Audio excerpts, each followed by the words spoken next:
Hello friends. Last की video lecture में हमने वैलेंस बॉन्ड थ्योरी स्टार्ट किया था। पार्ट 1 में मैंने types of overlapping and head on overlapping तक आपका कंप्लीट कर दिया था। आज हम बात करेंगे साइडवेज ओवरलैपिंग। हमने देखा था कि जब हेड ऑन ओवरलैपिंग होती है तो सिग्मा बॉन्ड का फॉर्मेशन होता है, और यहाँ पे मैंने हेड ऑन ओवरलैपिंग में SS overlapping, SP overlapping and PP overlapping discuss की थी। आज का हमारा मेन टॉपिक होगा साइडवेज ओवरलैपिंग। तो साइडवेज ओवरलैपिंग कैसे होती है वो हम देखेंगे। साइडवेज ओवरलैपिंग को हम लेटरल ओवरलैपिंग भी बोलते हैं। क्या कहते हैं? लेटरल ओवरलैपिंग भी कहेंगे। तो यहाँ पे आप कंफ्यूज ना हो कि साइडवेज ओवरलैपिंग से आती है चीज़ें या लेटरल ओवरलैपिंग से आती है, तो आप दोनों को ही आप एक में ही कंसिडर करेंगे। देखिए, जब मेरे पास में यहाँ पे एग्जाम्पल की बात की जाएगी तो एग्जाम्पल में मैं ये कहूँगी कि फॉर्मेशन ऑफ O2 मॉलिक्यूल हम यहाँ पे देखते हैं। सबसे पहले कि आपको पता है कि p ऑर्बिटल जो होते हैं वो डंबल शेप होते हैं, ठीक है। तो अगर यहाँ पे वीपीटी को मैं रिकॉल करूँ तो क्या होता है कि अनपेड इलेक्ट्रॉन होते हैं और ये अनपेड इलेक्ट्रॉन अपोजिट स्पिन के होते हैं, ठीक है। तो अगर ये इस तरह से साइडवेज ओवरलैपिंग करते हैं, ये इसका ओवरलैप इससे हुआ, राइट। तो यहाँ पे मेरे पास में इलेक्ट्रॉन्स आ जाएंगे, दो इलेक्ट्रॉन, एक इसका इलेक्ट्रॉन था एक इसका इलेक्ट्रॉन था। तो फाइंड इलेक्ट्रॉन यहाँ पे हो गए। ये अलोंग द एक्सिस हुए क्या आपके पास में?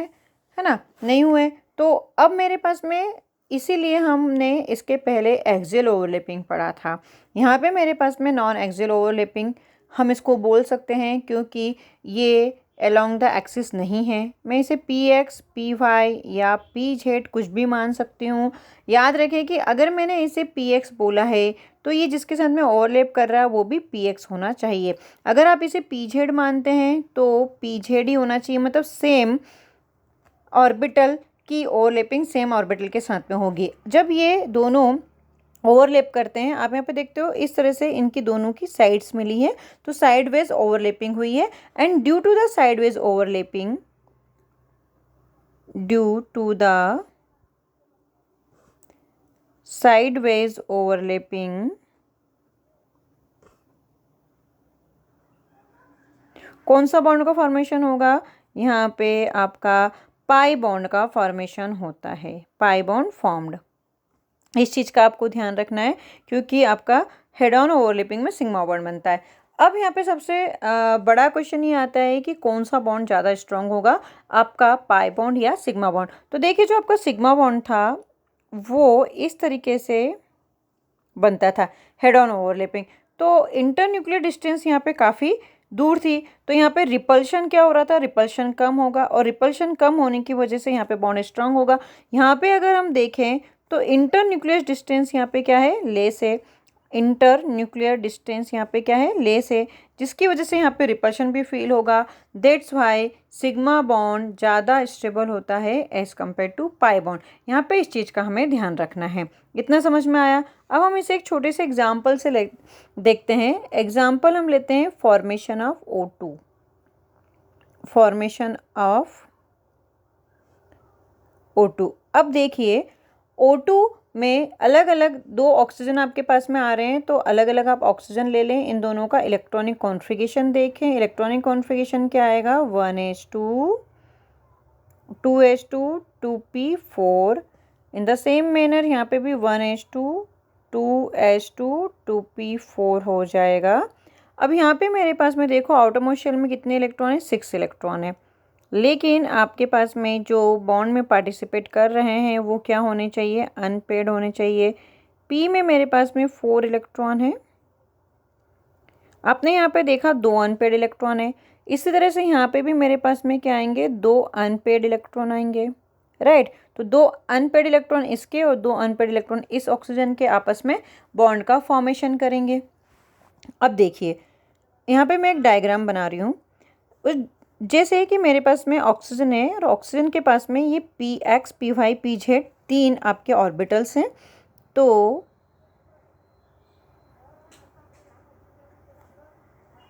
P X, P Y, P Z में तीनों बना देती हूँ पहले। ये एक ऑक्सीजन के रिस्पेक्ट में हमने बात करी है।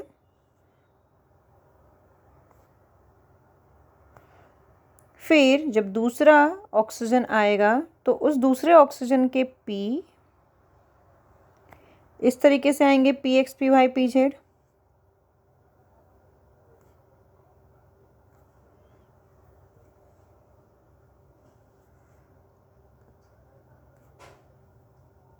ये ऐसा हुआ।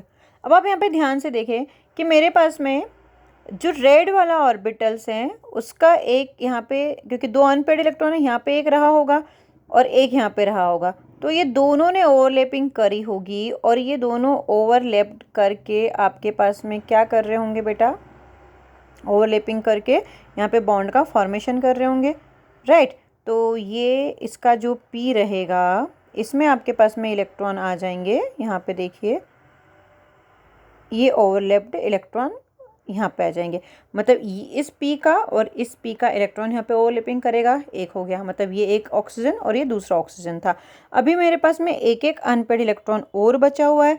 तो ये जो ओवरलैपिंग हुई है ना, ये रेड वाली, ये हमने कौन सी वाली ओवरलैपिंग करी है, हेड ऑन ओवरलैपिंग करी है। तो हेड ऑन ओवरलैपिंग से यहाँ पे आपका क्या बन गया, एक सिग्मा बॉन्ड। तो सबसे पहले तो आपको हेड ऑन ओवरलैपिंग करवानी है, सिग्मा बॉन्ड का फॉर्मेशन करना है, बाकी के बचे हुए जितने ऑर्बिटल सब होंगे वो सारे के सारे अब क्या करेंगे, साइडवेज ओवरलैपिंग करेंगे। तो देखिए ब्लू में एक इलेक्ट्रॉन है और एक इलेक्ट्रॉन यहाँ पे, तो इन दोनों के बीच में भी क्या होगी, ओवरलैपिंग होगी। यहाँ पे आपके पास में दूर दूर दिखाई दे रहे हैं लेकिन एक्चुअल में ये इतने दूर होते नहीं है। तो जब इन दोनों के बीच में ओवरलैपिंग होगी तो पाई बॉन्ड का फॉर्मेशन होगा, राइट।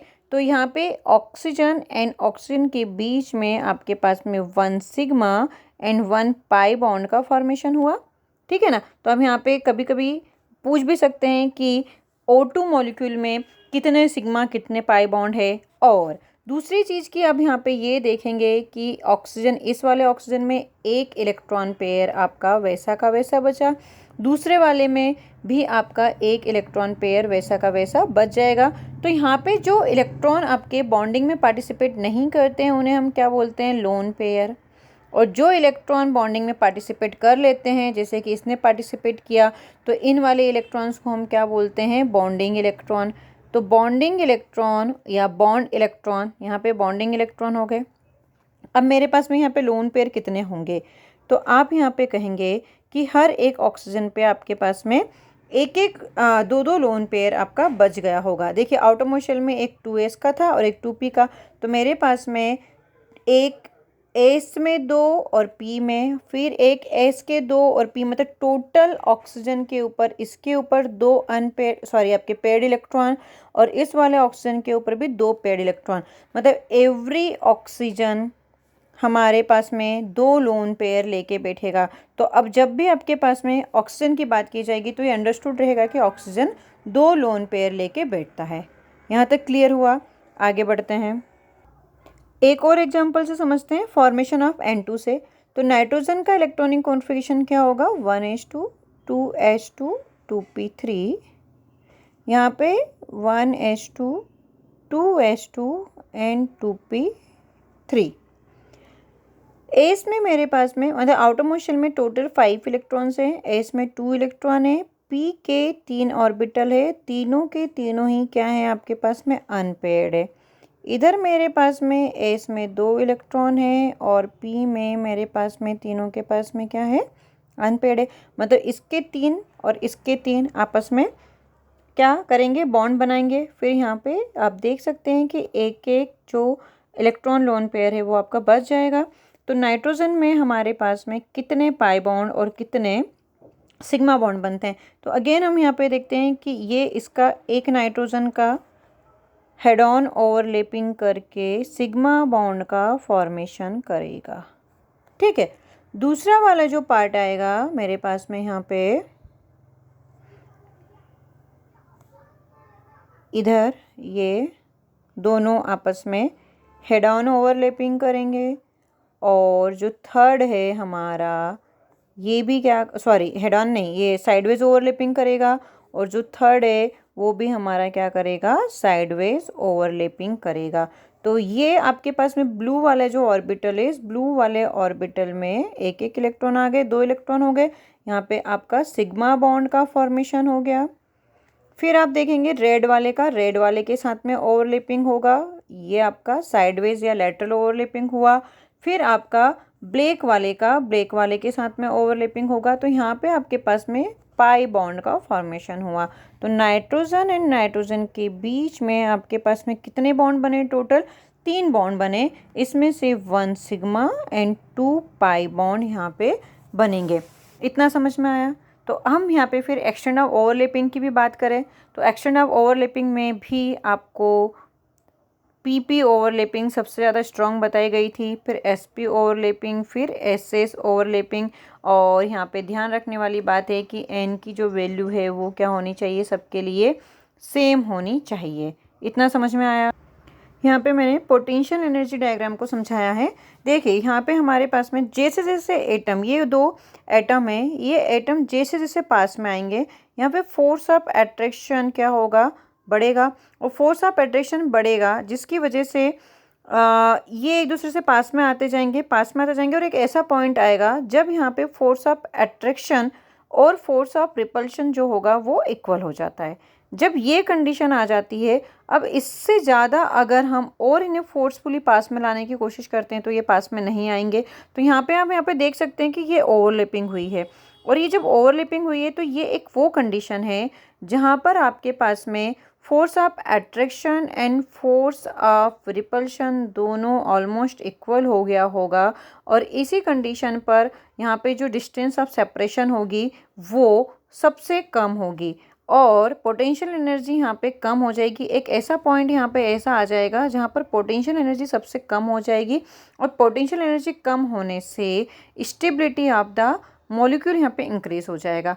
अब अगर मैं और इससे एक दूसरे के पास में लाने की कोशिश करूँगी तो यहाँ पे क्या होगा? अगेन आप यहाँ पे देख सकते हैं कि पोटेंशियल एनर्जी फिर से बढ़ने लगती है। तो अगर इससे ज़्यादा एक ऐसा पॉइंट जिससे अगर उन्हें और पास में लाया जाए तो ये पोटेंशियल एनर्जी क्या होने लगेगी? आपकी इंक्रीज होने लगती है, जो कि क्या करेगा इसको?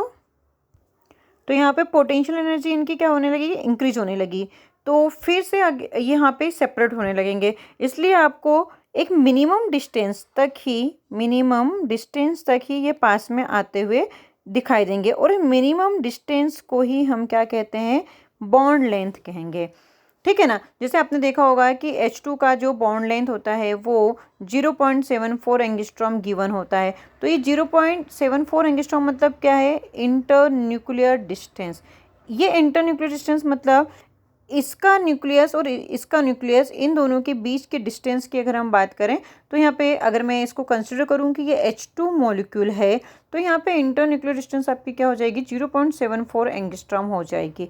राइट। अगर इससे पास में और ये आते हैं तो पास में आने की वजह से फिर क्या होगा? रिपल्शन होने लगेगा, और रिपल्शन होने लगेगा तो यहाँ पे ये एक दूसरे को सेपरेट कर जाएंगे और पोटेंशियल एनर्जी बढ़ जाएगी और ये वापस से बैकवर्ड डायरेक्शन में जाने लगेगा। तो इसलिए यहाँ पे एक मिनिमम लेवल तक ही फोर्स ऑफ अट्रैक्शन काम करेगा, और जब force of attraction and force of repulsion दोनों इक्वल हो जाएंगे तो मॉलिक्यूल एग्जिस्ट करेगा, अदरवाइज यहाँ पे मॉलिक्यूल एग्जिस्ट नहीं करता है। इसे पोटेंशियल एनर्जी डायग्राम के थ्रू समझाया गया। इसके बाद हमारे पास में कुछ चीज़ें ऐसी आती है कि कौन सी ओवरलैपिंग अलाउ होगी और कौन सी ओवरलैपिंग अलाउ नहीं होगी, तो उसके रिस्पेक्ट में अब हम बात कर लेंगे।